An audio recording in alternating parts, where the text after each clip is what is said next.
Top topik kedua, pemirsa, Kejaksaan Agung menambah jerat pasal terhadap mantan pejabat Mahkamah Agung MA Zarof Rikar yang sebelumnya sudah menjadi tersangka pemufakatan jahat dalam kasus dugaan suap vonis bebas Ronald Tanur. Kini Zarof ditetapkan sebagai tersangka dugaan tindak pidana pencucian uang atau TPPU bersama hakim pemberi vonis bebas Ronald Tanur Heru Hanindyo.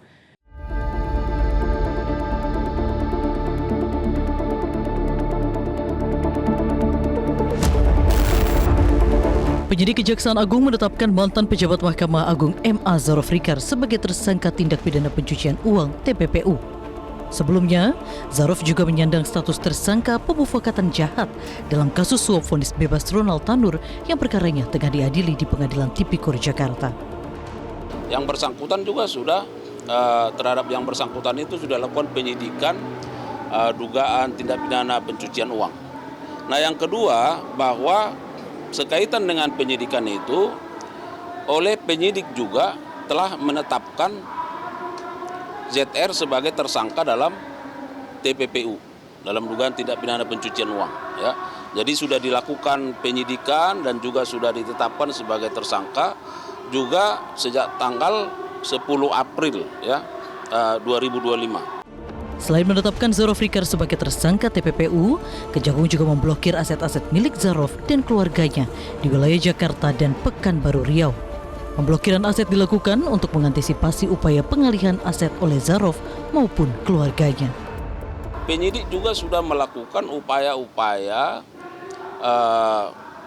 pemblokiran terhadap berbagai aset yang diduga dimiliki oleh ZR.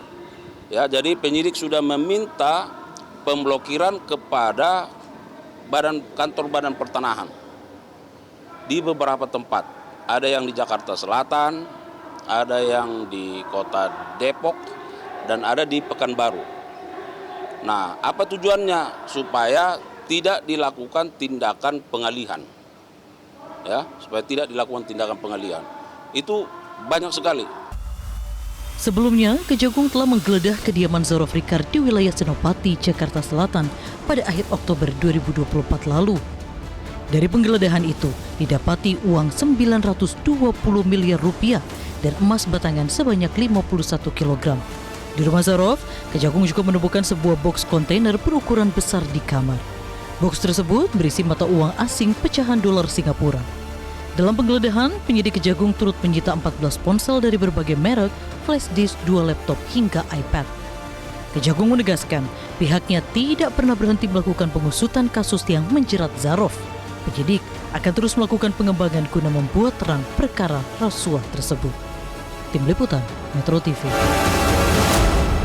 Sementara itu, Pengadilan Tipikor pada Pengadilan Negeri Jakarta Pusat menghadirkan pihak swasta Bert Nomensen Sidabutar dalam persidangan dugaan penerimaan gratifikasi mantan pejabat Mahkamah Agung Zarof Rikar. Dalam persidangan, Bert Nomensen mengaku membantu pendanaan pembuatan film kepada Zarof sekaligus untuk titip perkara. Dalam persidangan, saksi pihak swasta Bert Nomensen Sidabutar belak-belakan mengaku kecewa lantaran upayanya memberikan modal 1 miliar rupiah untuk pembuatan film sang pengadil tidak sesuai dengan harapannya agar perkara hukum keponakannya itu dibebaskan. Namun faktanya anggota keluarganya itu tetap dihukum. Meski mengaku titip perkara, namun saksi Bert membantah uang 1 miliar untuk penanganan perkara. Menurut saksi, janji penyerahan uang itu untuk pendanaan film. Oh, saksi waktu kejadian. Waktu kejadian.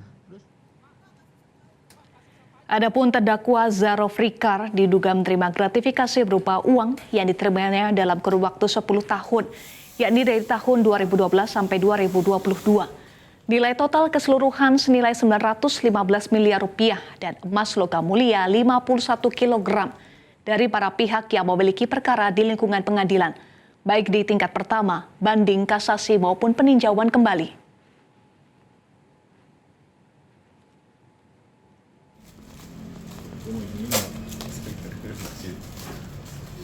Ya Mas ya. Jelajahi cara baru mendapatkan informasi. Download Metro TV Extend sekarang.